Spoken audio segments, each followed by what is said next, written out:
Graça e paz, irmãos. 1 Pedro, capítulo 5. Esse é a penúltima exposição em 1 Pedro.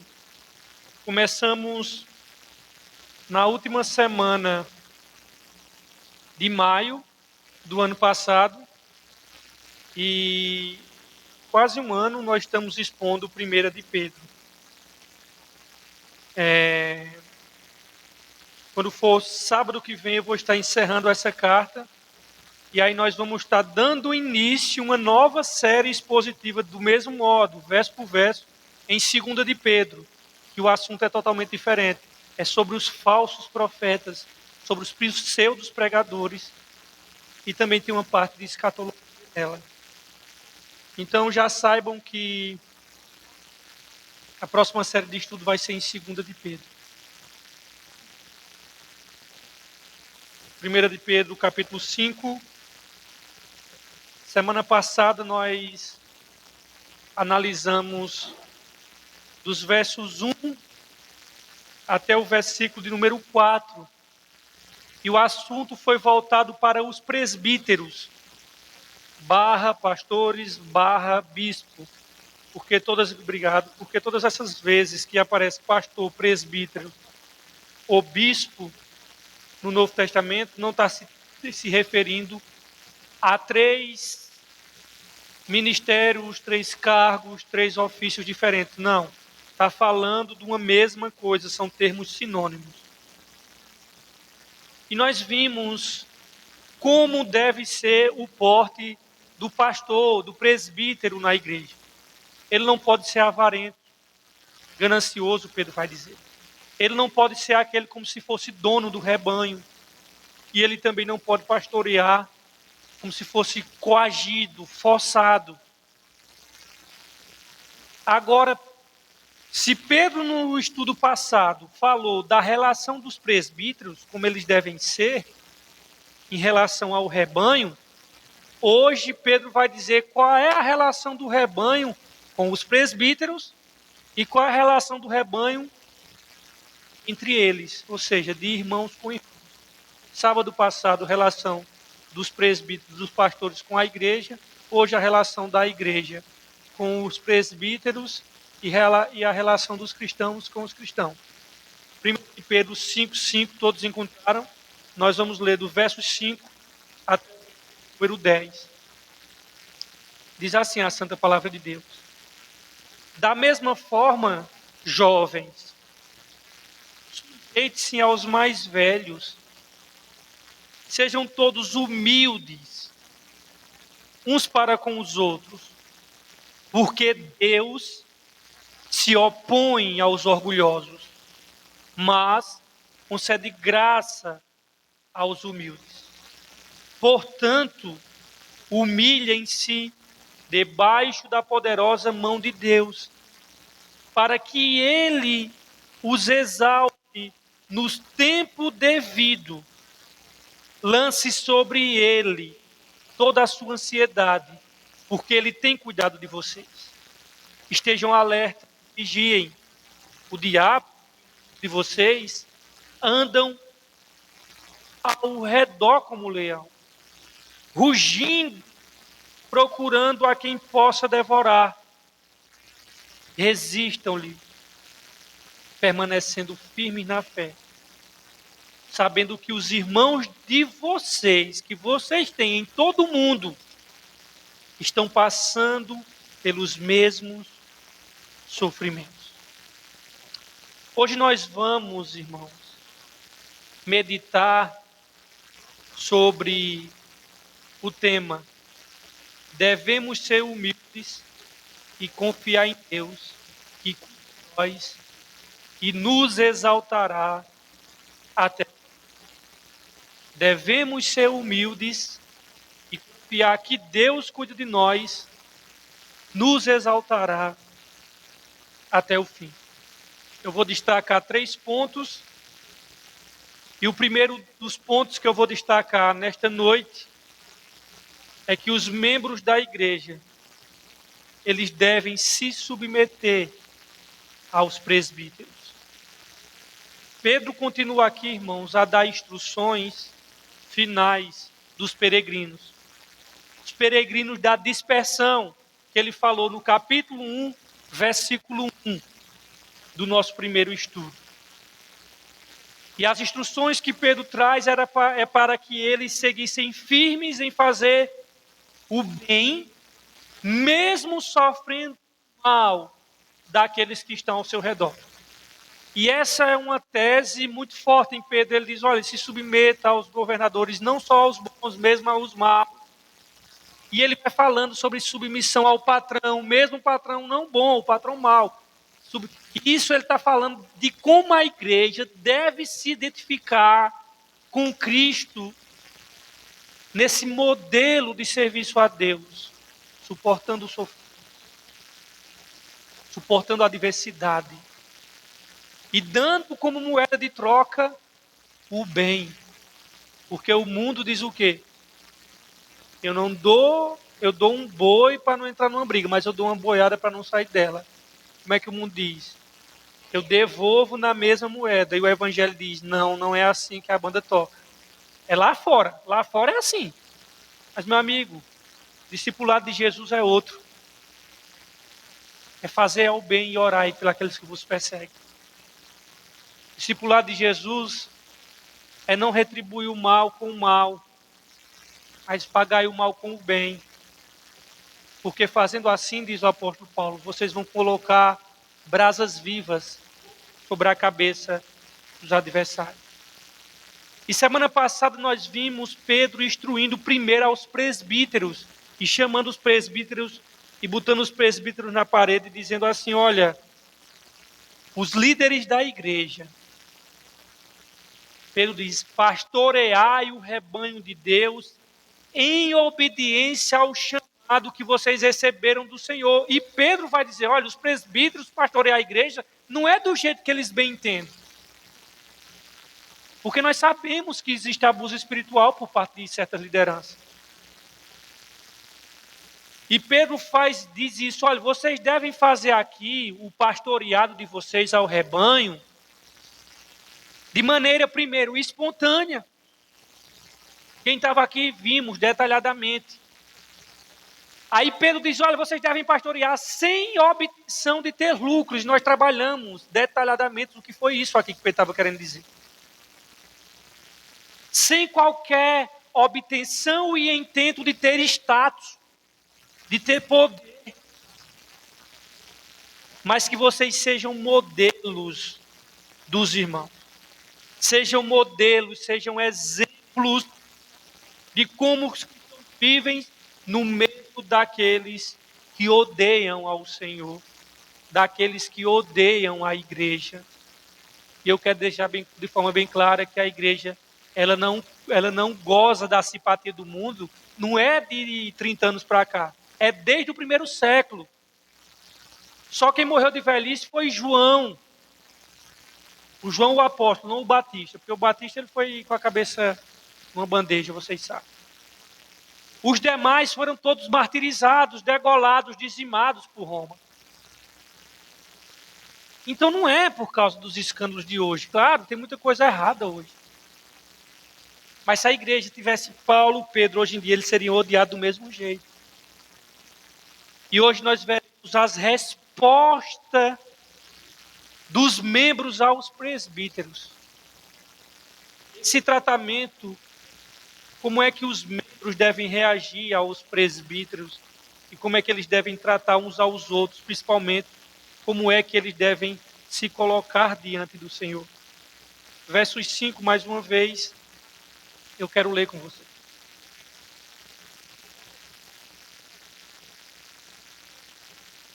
Da mesma forma, vocês, quem? Quem é que ele está dizendo aqui? Vocês, jovens, sujeitem a quem? Aos anciãos. À primeira vista, se você não estudou a carta, você acha que Pedro, ele está introduzindo um novo assunto, e que o assunto dos presbíteros ficaram semana passada, e agora ele está tratando de outro assunto. Ele está tratando de outro assunto, coisíssima nenhuma, irmão. Coisíssima nenhuma. Pedro aqui, ele não está mudando de assunto. Quando ele se dirige aos jovens da igreja, isso acaba acontecendo por causa da versão que a gente utiliza, inclusive a minha versão aqui, que é o NVI. Pedro está tratando, irmãos, do mesmo assunto. Pedro ainda está tratando da relação entre os presbíteros e a igreja.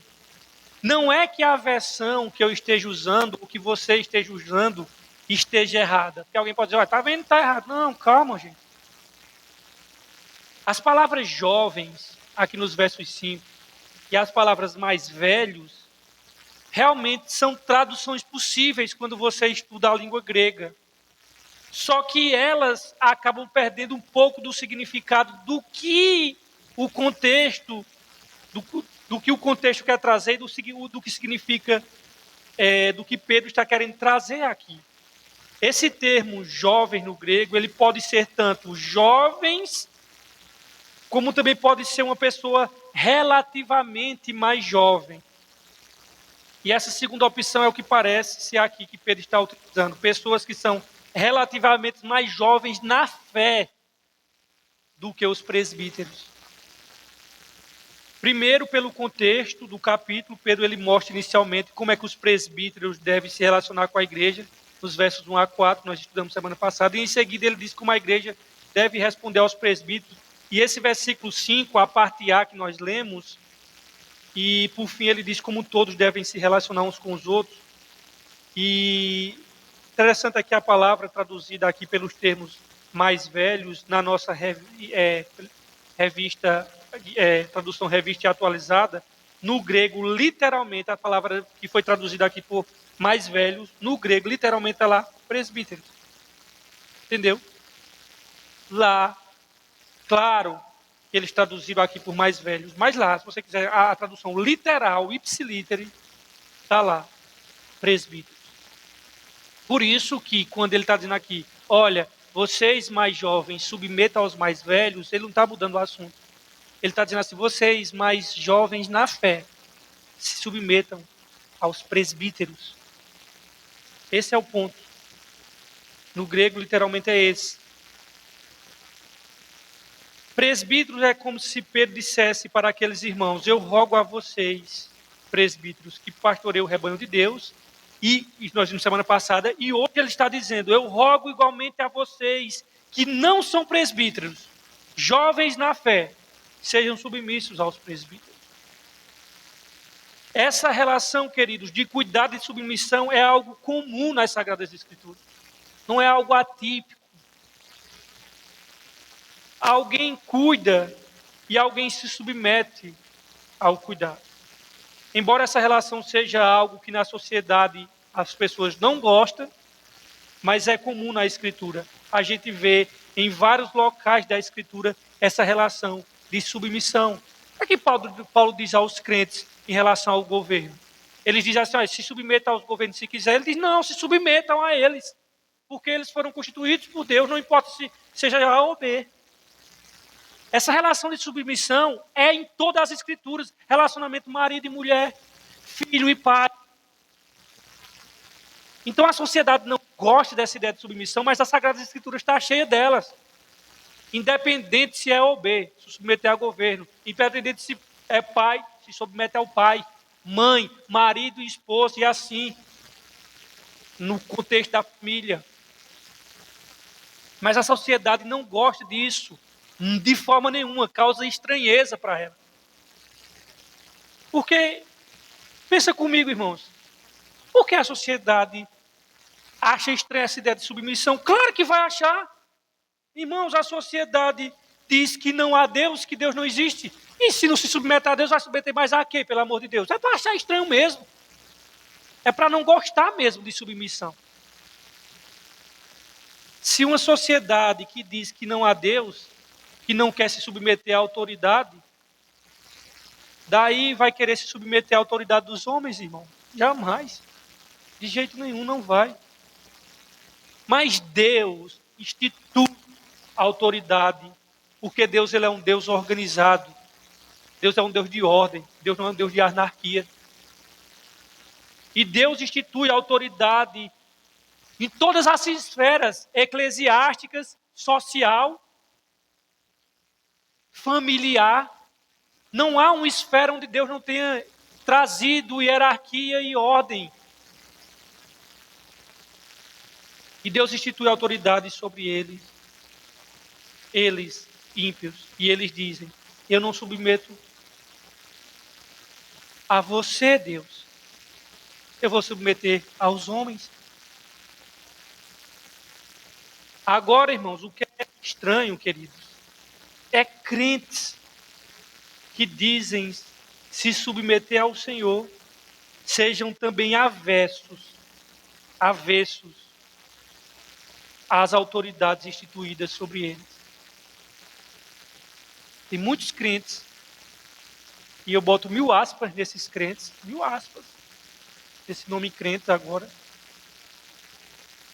que tem uma certa ojeriza, tem uma certa repulsa a lidar com a autoridade. Submissão de um crente a uma autoridade, ela se condiciona à submissão dessa autoridade ao próprio Deus, querido. Se qualquer autoridade te mandar agir de maneira contrária à palavra de Deus, aí sim, você não deve obedecer a ela de forma nenhuma. Você deve usar a palavra de Pedro e dizer: importa obedecer a Deus do que aos homens. E você deve se submeter sim ao Senhor. Agora, esteja submissa à palavra de Deus. E ele fala assim: a autoridade dos presbíteros não é primariamente deles. A autoridade dos presbíteros, elas foi delegada, irmãos, pelo Senhor. Da mesma forma, quando você se submete aos presbíteros, e eu falo os presbíteros fiéis às Escrituras, né? Porque se for um presbítero que ele não seja fiel às Escrituras, a nós não temos compromisso também. Do mesmo jeito que você se submete aos presbíteros fiéis às Escrituras, você está se submetendo ao próprio Deus, porque foi o próprio Deus que instituiu esses presbíteros e que tem utilizado esses homens para declarar a Escritura para você. Esse é o ponto. Eu falei semana passada, a instituição de pastores, de líderes, não foi uma ideia da Reforma Protestante, não foi ideia de Paulo, da Igreja Primitiva, foi ideia do próprio Deus. Isso foi um sistema desde o Antigo Testamento, que Deus tinha estabelecido líderes para o povo. Só que, infelizmente, queridos, na prática, várias vezes, não é isso que acontece na igreja. Principalmente porque nós entendemos o que é submissão. E antes de entender o que é submissão, precisamos entender o que não é submissão. Alguns conceitos de submissão que fazem as pessoas serem avessos às autoridades e presbíteros, qualquer tipo de autoridade. Primeiro, porque pessoas pensam que submissão é ser inferior. E entenda bem, meu querido, submissão não é ser inferior. Alguns acham que obedecerem presbítero é ser menor, é ser menos capaz que ele. E não é, irmãos. É apenas ter um papel diferente, um responsável diferente naquele momento. Somente isso. Além disso, submissão também não é não poder questionar. Ora, logo ele é presbítero, não questione, ele é um papa. Isso não existe. Não é viver dizendo sim, senhor, de cabeça baixa, sem saber entender os motivos pelos quais a liderança falou algo para você. Mas é perguntar respeitosamente a liderança quando tiver dúvida. O que acontece muito é o seguinte: tem pessoas que falam sim, senhor, tal, mas nos bastidores são pessoas contumazes, às vezes ficam com raiva, porque não tem coragem de perguntar e saber da liderança dos presbíteros e ficam questionando e apontando. Mas entenda bem, toda liderança, se ela estiver respaldada pela palavra de Deus, ela vai fazer alguma coisa baseada nas Escrituras, não no achômetro, porque se for no achômetro, a própria igreja tem autoridade para não aceitar aquilo. E, irmãos, quando alguém está submisso à palavra de Deus, qualquer exortação tem que vir das Sagradas Escrituras. tem que fazer aquilo, não é porque alguém está pedindo, é porque as Sagradas Escrituras mandam aquilo. Terceira coisa, submissão não é falar que os presbíteros estão certos em tudo. Quando ouve os outros falando, você está certo, você tem razão, e saem e ignoram do que vai falar, isso não é submissão. Às vezes as pessoas apenas dão um jeito para não continuar aquela conversa. E submissão também não é obedecer contrariado. Vez por outros, alguém pode dizer, fazer o quê, né? Estão mandando, eles que mandam, eu vou fazer o quê? Tem que e tal. E entenda bem, irmãos, que submissão da palavra de Deus é submissão em amor. Porque você sabe ler, você tem umas escrituras e você não é da forma do papado, onde as pessoas não têm escritura. Está lá. Então aqui é aberto as escrituras para mostrar o que as escrituras dizem. Porque, em última análise, quem é senhor de tudo na congregação é as escrituras. Não é uma figura humana. No papado, antes da Reforma Protestante, a força estava em uma pessoa. E a pessoa dizia e todo mundo tinha que se submeter. A Reforma Protestante, um dos pilares dela é sola Escritura. São 5 pontos da Reforma Protestante. Cada ponto desse é fazendo um contraponto ao sistema papal. E o sola Escritura, pouquíssimas pessoas sabem, mas por causa da Reforma Protestante, a autoridade dos governos, eu estou saindo da esfera eclesiástica, estou saindo para a esfera social. Hoje em dia, se quem manda no nosso país é a Constituição, crentes e ateus, saibam ou não, isso foi fruto da Reforma Protestante, que tirou a autoridade de uma pessoa e colocou a autoridade em um livro. Sabe de onde é que saiu esse modelo? Reforma Protestante. Hoje a autoridade de um próprio presidente, ele tem que estar subalterno à própria Constituição. E isso fruto da Reforma Protestante, que tira o poder de uma pessoa e coloca em um livro. Mas esse é assunto para outro tema sobre as influências da Reforma Protestante no continente. O assunto aqui é a submissão da palavra de Deus. Em amor, se colocar voluntariamente sob o cuidado dos presbíteros. Voluntariamente em amor, sabendo que os presbíteros vão prestar contas a Deus daquilo que falarem, daquilo que fizerem. E que nós também, como ovelhas, prestar contas a Deus daquilo que nós sofremos ou não. Isso é submissão bíblica, se colocar em amor debaixo dos cuidados. Queridos, falando em submissão, você tem dificuldade de se submeter a governos, a autoridades, ao seu marido, aos seus pais, os que são filhos? Você leva a sério os ensinos, os conselhos da palavra de Deus? Ou você faz aquilo que é conveniente a você, aquilo que lhe apraz, aquilo que é palatável a você?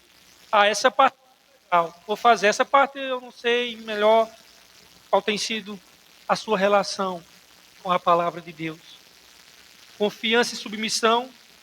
Ou você prefere deixar quieto ali, deixa que eu dou as coisas do meu jeito, eu sei bem o que fazer, eu não preciso nada disso? A relação do rebanho com os presbíteros e dos presbíteros com o rebanho tem tudo a ver com a relação de cada um de nós com Deus. Entenda bem. Irmãos, claro que existe abuso espiritual, mas também só existe abuso espiritual porque não há pessoas que leem a palavra de Deus, porque se lesse a palavra de Deus, confrontaria. Também existe isso, também a parcela daqueles que são abusados é porque também são os preguiçosos que não querem estudar. Esse é o ponto também. Mas a nossa relação com a liderança da igreja, a nossa relação com os irmãos, ela diz muito sobre a nossa relação com Deus.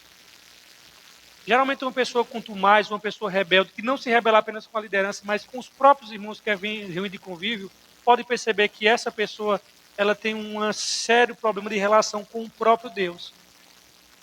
Muitas pessoas saíram daqui. E quando você vai examinar a vida delas pelos próprios pessoas íntimas depõem contra pessoas do comportamento. E aí você acaba sabendo que o problema dela, em última análise, não é com quem prega, não é com os irmãos, não é com o objeto, não é com nada, é com Deus, em última análise. É com o Senhor. E o interessante, o que é curioso, é que não se encaixa, não é aqui, não se encaixa aqui em nenhum lugar. Então o problema não é aqui, meu querido. Porque se as pessoas saírem daqui e congregar em algum lugar, eu já disse sempre, eu fico feliz. Eu fico feliz, irmão. Agora, uma pessoa que não quer congregar em lugar nenhum está deliberadamente em rebeldia. Isso é um fato. É uma relação aqui que Pedro está tratando, uma relação que envolve dois lados, obediência ao Senhor e confiança no Senhor. A gente obedece porque a gente confia no Senhor, no que Ele disse na palavra. E é claro, na obediência, mas é uma obediência de coração que fica bem claro nesse segundo ponto. Por que ele vai falar agora sobre soberba? Porque ele está tratando aqui de relação de submissão, irmãos. Olha o que é que ele diz aqui nos versos 5. Da mesma forma, jovens, sujeitem aos mais velhos. Sejam todos o quê? O quê? Sejam todos o quê?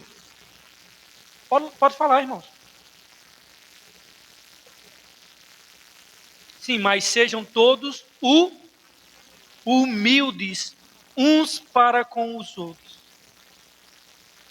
E todos devemos ser humildes. Esse é o segundo ponto que Pedro trata aqui.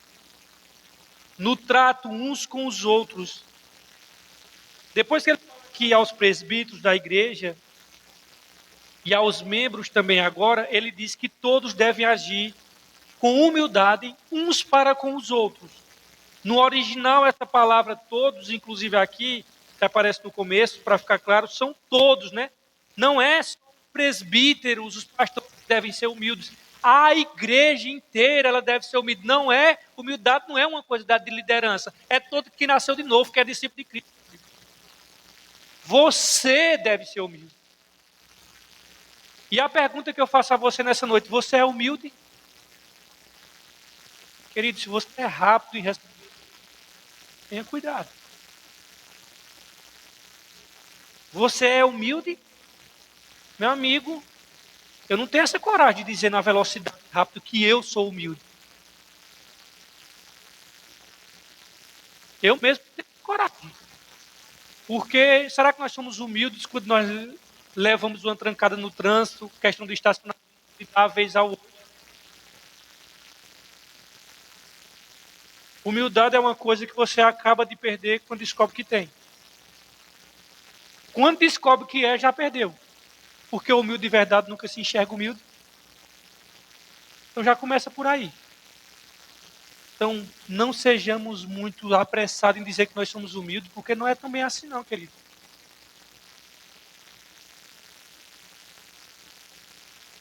E aí,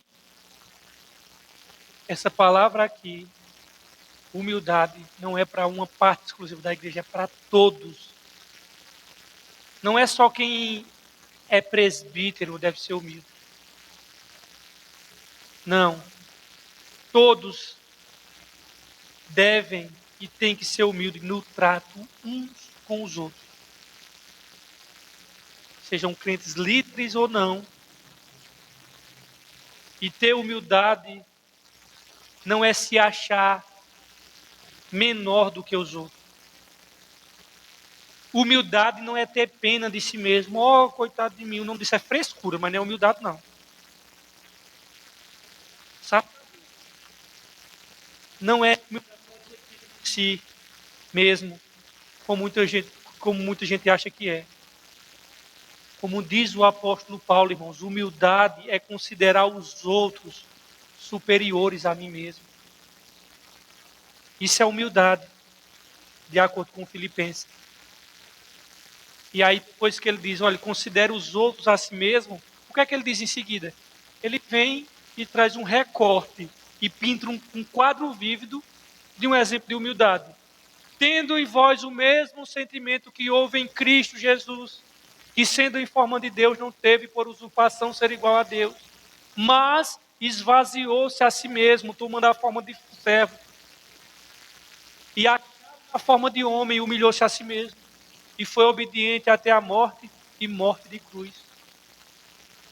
É isso que é humildade.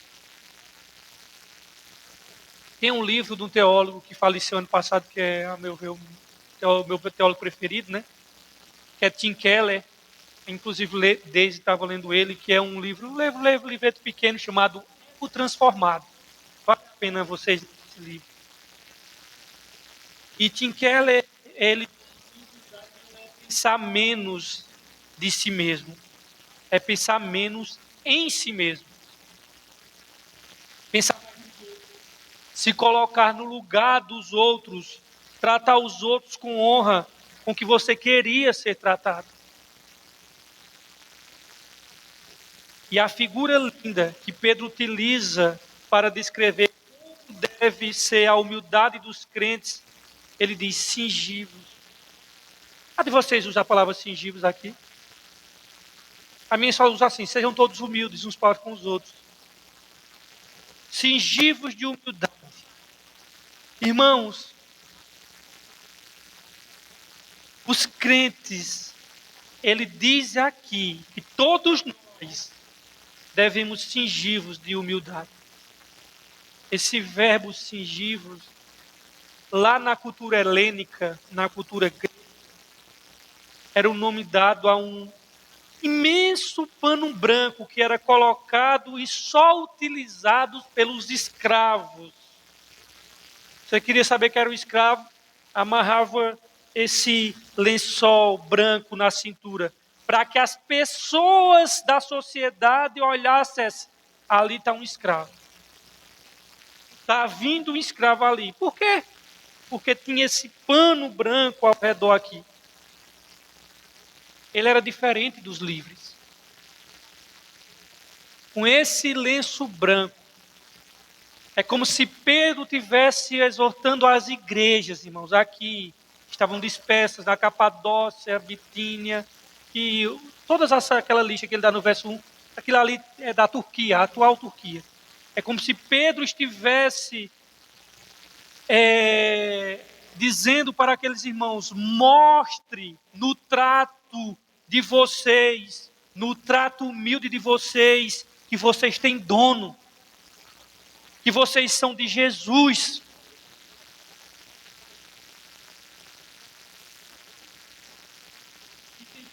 A cara, irmãos, do mundo inteiro. O mundo a olhar para nós, eles devem dizer assim, ali é um servo de Cristo. As pessoas que trabalham conosco, as pessoas ímpias da nossa família, na hora que olhar para nós, vai dizer assim, está ali, aquele ali é um servo de Jesus Cristo.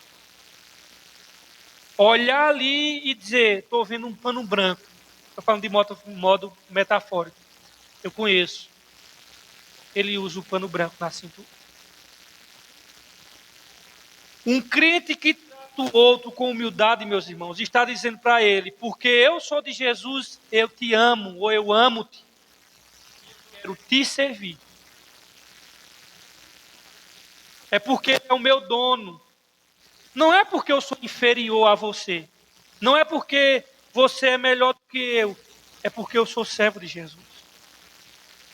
Talvez, irmãos, quando Pedro diz assim, cingivos, trazendo essa figura do lençol colocado na cintura, no ventre, talvez o próprio Pedro estivesse lembrando daquela noite que Jesus foi traído, daquela noite que ele instituiu a Santa Ceia, e daquela noite que quando ele institui a Santa Ceia, quando o próprio Jesus agiu-se com humildade, irmão. Naquela noite, Jesus foi traído por Judas e negado pelo próprio Pedro.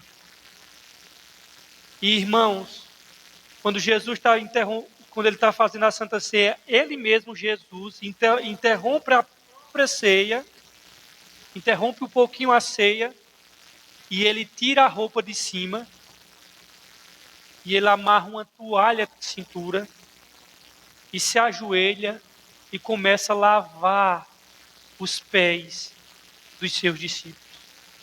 E Pedro fica atônito, estupefato, incomodado com aquela cena.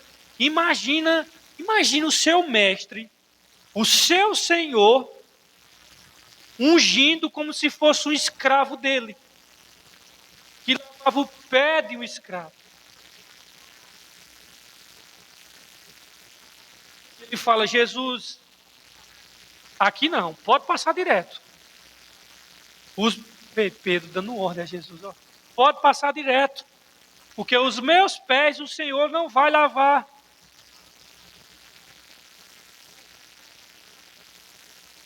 O Senhor não vai fazer isso comigo.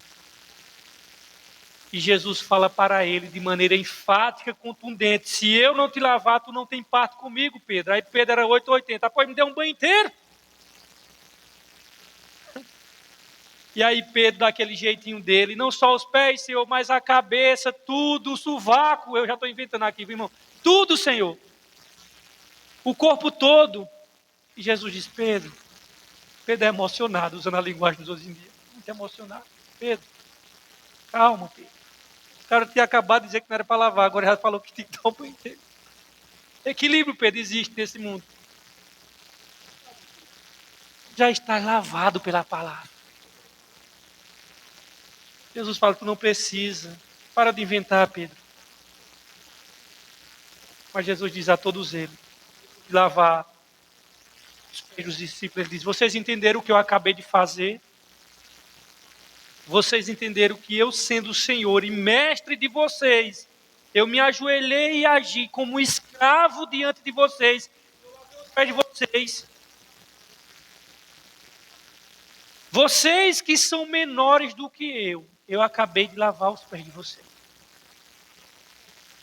E vocês têm que fazer isso uns com os outros. E termina dizendo: porque eu deixei os exemplos para que vocês sigam. Faça o mesmo, ajam dessa maneira. E Pedro ainda diz outra coisa. Interessante, irmãos.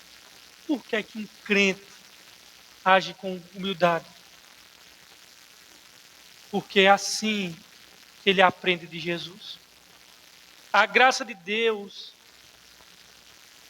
ela só é concedida, irmãos, àqueles que se humilham diante dele. Irmãos, ele vai dizer uma coisa muito séria aqui. Muito séria mesmo. Por que é que nós devemos andar com humildade? O versículo 5 continua dizendo por quê? Porque Deus faz o quê?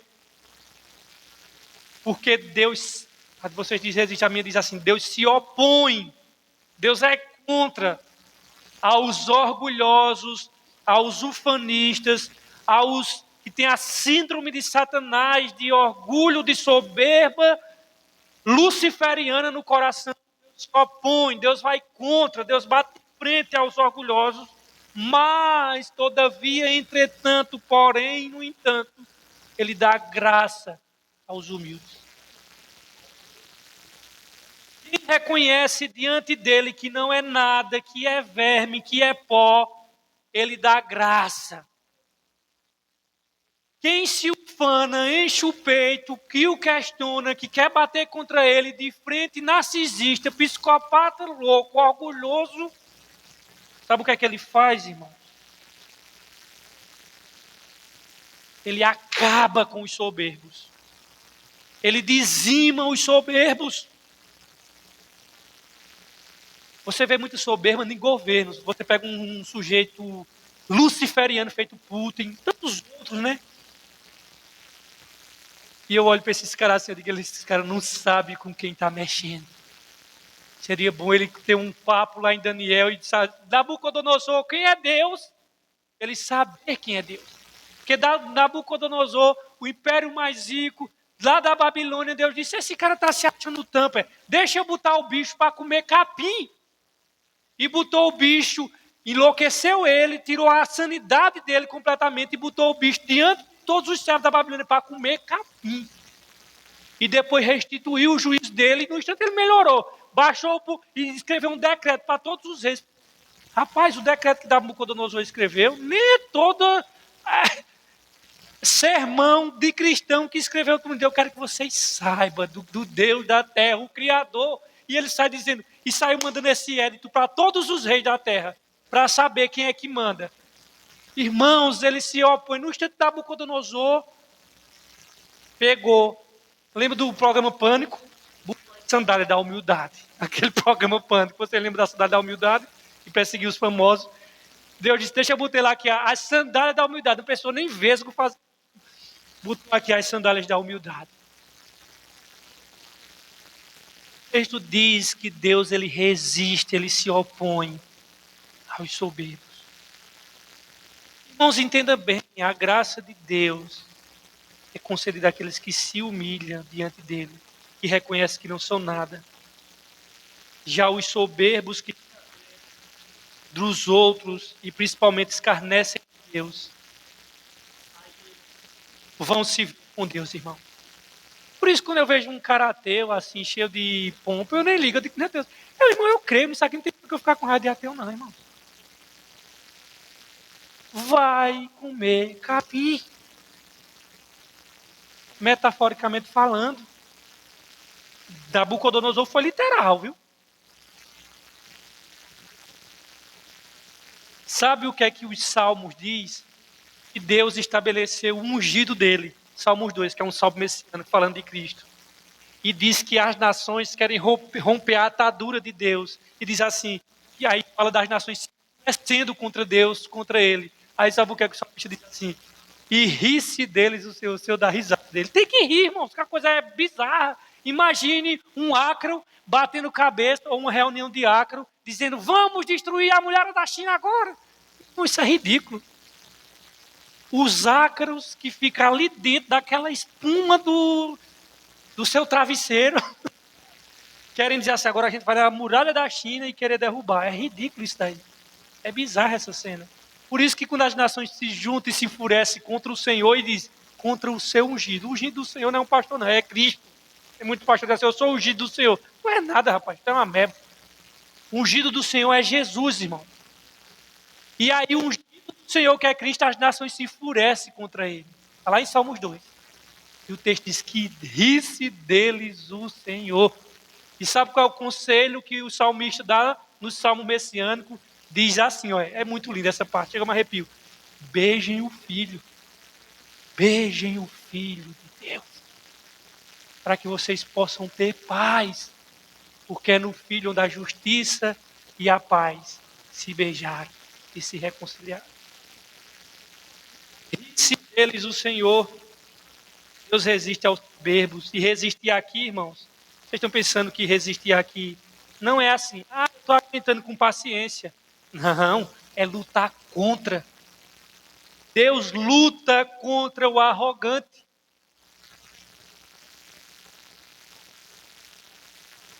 Deixa eu perguntar a vocês. Vocês acham quem é que ganha? O arrogante ou Deus? Irmãos, bizarro nessa pergunta. Já perdeu, gente. Por isso que eu evangelizei aqui uns dias atrás. Eu disse no final, eu acabei dizendo, olha, não adianta lutar contra Deus. Você vai perder, você já perdeu.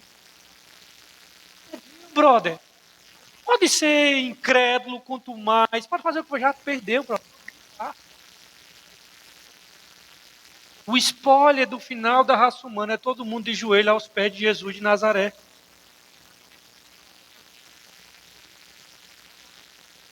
Eu pergunto a nós, será que nós temos nos vestido de humildade? Será que a roupa que te embeleza, do teu caráter, da tua conduta, é a vestimenta da humildade? No trato uns com os outros?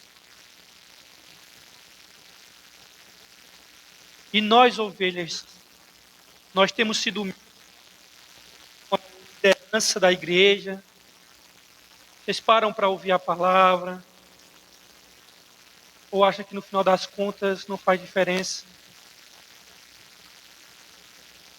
Você tem preferido em honra aqueles que parecem conhecer menos de teologia? Eu quero saber, irmãos, é muito fácil você ser humilde e tratar bem aqueles que na sua percepção, conhece mais que você, sabe mais que você. Eu quero saber se você sabe tratar bem aquele irmão que sabe pouco de Bíblia, que conhece pouco de qualquer conhecimento.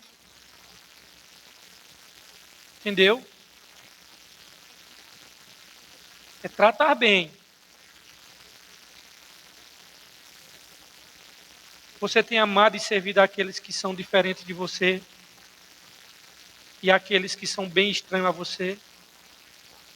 Irmãos, vocês estão pensando, olha, a igreja, se você olha para o lado dela físico aqui assim, se olhar pelo lado apenas sociólogo dela, você olhar assim, é uma confusão da gota. Mas se você olha pelos olhos espirituais da fé, você encontra a sabedoria de Deus na igreja. Porque pare para pensar, irmãos, não é à toa que Deus, Ele coloca pessoas tão diferentes num só lugar, irmãos. Olha, qualquer um, gestor de empresa, seja lá o que for, jamais teria escolhido os 12 que Jesus escolheu. Porque, meu irmão, é um time, o cara já diz assim, já perdeu. Não tinha condições de dar certo, irmãos. Visões políticas totalmente distintas, antagônicas, pessoas que a pessoa diz assim, meu Deus, dentro do liquidificador para dar certo e bater. Não daria, não. É assim que Jesus faz, irmão. Quando você olha para a igreja de Cristo, você diz assim, são pessoas, do ponto de vista de gosto, de percepção de mundo, são totalmente diferentes, mas são ligadas uma para a outra pela fé em Cristo Jesus. E por que Deus bota pessoas antagônicas, estranhas a nós e nós a elas, pessoas que se não fosse Cristo, nós jamais teríamos amizades? Por que Ele faz isso? Ele faz isso, irmãos, que é para trabalhar o nosso coração. Mesmo às vezes a gente diz, Senhor, me dê humildade. Aí o pessoal pensa que humildade vai descer um raio do céu e psim, pronto, veio humildade. Deu um choque aqui, agora eu estou humilde. Não é assim que funciona não, irmão. Não é assim que funciona. Na verdade, você com humildade, Deus vai colocar pessoas que vai dar trabalho a você. Pessoas diferentes a você. Para trabalhar no nosso coração. Ele manda situações para você ser humilde. Então ele não vai mandar um raio que vai cair na sua cabeça e você vai sair daqui assim, humilde. Ele vai mandar gente chata para você. Para você ser humilde de verdade. Ô irmãos, nós temos que andar em humildade. Ou deturpamos a palavra de Deus achando nos superiores a outras pessoas. Agindo como tiranos. E aí eu pergunto a vocês nessa noite, você que é esposa, você tem agido com humildade com o seu marido? Submissão ao seu marido? Você trata seu marido com humildade ou de boca para fora? Você dá um sorriso, oi meu amor, e por dentro com vontade de matá-lo grande. Só de boca para fora. Por dentro você está odiando ele, porque você não queria fazer o que queria fazer. E você, marido? Você tem sido humilde no trato com sua esposa? Você tem amado a sua esposa como você ama você? Ou você tem amado sua esposa como Cristo amou a igreja e se entregou por ela? Você tem honrado ela como parte mais frágil? E você que é pai? Tem sido humilde no trato com os seus filhos? Você trata como se eles fossem pequenas propriedades suas? Ou você trata ele como ele deve ser tratado, como herança do Senhor, não pequenas propriedades suas? É sua ou eles são pertencentes ao Senhor? Eu pergunto a você que é pai, você trata o seu filho bem como você trata as pessoas fora? Aí é um bom medidor para sabermos isso daqui. É saber se nós tratamos os de dentro como nós tratamos os de fora. Porque muitas vezes nós somos tão bons para os de fora e dentro de casa é um monstro. E aí é um bom medidor se você está indo bem ou não. E você que é filho, você tem sido humilde no trato com seus pais, você se submete a ele. Eu vou me submeter ao meu pai, né? É porque aqui é a casa dele, né? Eu fazer o quê? Se eu não se submeter, ele botar para fora, eu não tenho onde comer mais. Quando por dentro você diz, oxe, esse meu pai é muito retrógrado, esse meu pai é muito atrasado, eu sou muito mais inteligente do que ele. E aí, irmãos, eu pergunto a você, você tem tratado os seus pais com honra? A honra que o Senhor requer? Ou você acha que o costume do seu pai é muito antigo, retrógrado e que ficou para trás? Quando a palavra de Deus está falando para nós, todos temos que tratar uns com os outros com humildade. Se nós somos servos do Senhor, nós devemos ser servos uns dos outros. Esse é o ponto. Eu já sei que Pedro trabalhou na questão de humildade em outros sermões aqui, no capítulo 2. Até eu expliquei para vocês de onde vem essa palavra humildade. Vem de uma palavra grega chamada humus. A palavra umidade, aquilo que é úmido. De onde vem a palavra também humor. De onde vem a palavra humildade, humor, umidade. É como se Pedro dissesse, olha, vocês são da terra. Lembrando que nós não somos nada da terra. Mas a humildade é como se nós estivéssemos dispostos a receber a semente para poder frutificar e dar vida. Irmãos, está na hora de eu e você pegar o lenço branco e amarrarmos na nossa cintura, irmãos. Para todo mundo ver que você e eu somos de Jesus.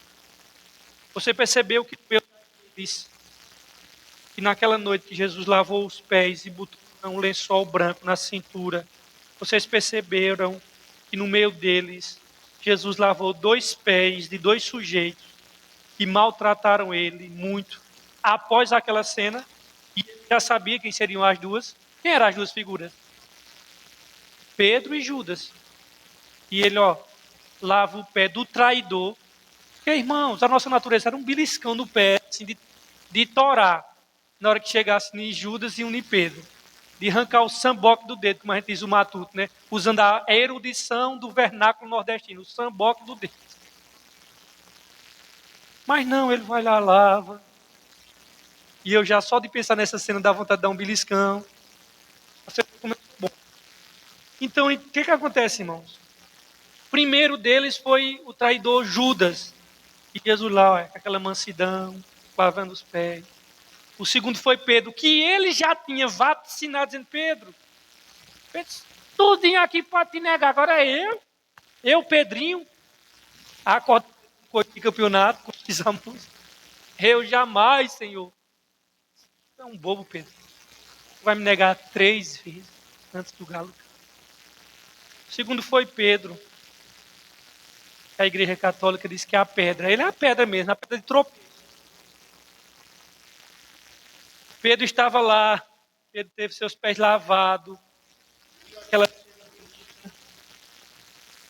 e disse, nunca mais eu vou te abandonar. E em poucas horas, irmão, não foi nem no outro dia. Fosse no outro dia, depois de 3 semanas, não, algumas horinhas na frente. Pedro estava chamando puia, como diz o matuto. Dizendo, eu não conheço ele não. Aí foi lá para a roda dos escarnecedores, né? Só o perigo se tornar ali com os ímpios. Os caras disseram, eu conheço esse teu sotaque, tu fala igual ele. Deus me livre. Nem conheço esse daí, o pau cantando. E Jesus só deu uma olhada para ele assim, o cacete comendo e Jesus só olhou para ele. E ele chorou amargamente. Mas louvado seja Deus, porque esse mesmo Pedro, Jesus, restituiu ele, disse, apacenta as minhas ovelhas, e ele assim, sede e humildes. Ele que escreveu aqui. Não tem causa perdida para Jesus, irmão. Às vezes a gente peca e diz, às vezes a gente fica tranquilo com os pecados que a gente cometeu antes de crente, mas depois de, rapaz, como é que depois de crente eu cometo isso? Rapaz, Pedro cometeu e Jesus restaurou. Fica em paz, brother. Tem graça para ti também.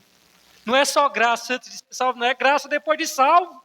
E ele te usa para a glória dele, não importa o que tu tenha feito. Depois de crente, viu? Estou falando depois de crente, não importa o que você tenha feito, a graça de Jesus. Teve seus pés lavados. E Jesus lavou os pés desses dois sujeitos aqui. Poderia ter falado, não, esses dois aqui não. Vou lavar do resto. Agora vocês dois aqui, olha, fora. E você, o que é que Jesus requer de nós, irmão? Nós não podemos escolher pessoas para sermos humildes. Todos. Se nós agirmos como soberbos, nós estaremos lutando contra Deus.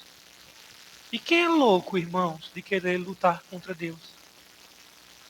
Mas se nós nos humilharmos, conhecermos, precisamos, inclusive, reconhecer que precisamos dele para poder agir com humildade, porque sem ele nós agimos com arrogância, que é um detalhe, irmão. Você precisa reconhecer, eu reconheço, que se não for o Senhor, eu não sou humilde.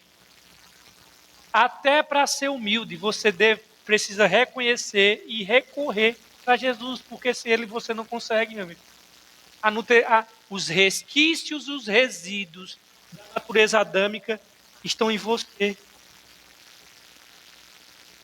E aí, querido, que humildade é a marca de um cristão verdadeiro. Quem é de Jesus se humilha mesmo diante dos outros. Mas principalmente, quem é de Jesus se humilha diante dele. Esse é o terceiro ponto para nós fecharmos essa noite. Porque, irmãos, não vai dar tempo mais não. Vou fechar aqui, viu? Já são 9, quanto aí? 9:05, eu vou fechar nesses versos 6. Portanto, humilhe-se debaixo da poderosa mão de Deus, para que ele vos exalte no seu devido tempo. Depois que Pedro fala que Deus concede graça àqueles, Pedro traz mais um motivo para que eles fossem humildes. Por quê? Humilhe-se debaixo da poderosa mão de Deus, para que ao seu tempo ele vos exalte. Irmãos, eu vou fazer o seguinte, eu vou fechar por aqui, porque eu vou trabalhar esses versos 6 até os versos 9 semana que vem. Eu achava que eu ia terminar, Pedro, semana que vem vai ser daqui a 2 semanas, para eu não perder o fio da meada, eu termino aqui. E termino dizendo, irmãos, um cristão orgulhoso, um cristão soberbo, é uma contradição de termos. Porque como pode ser arrogante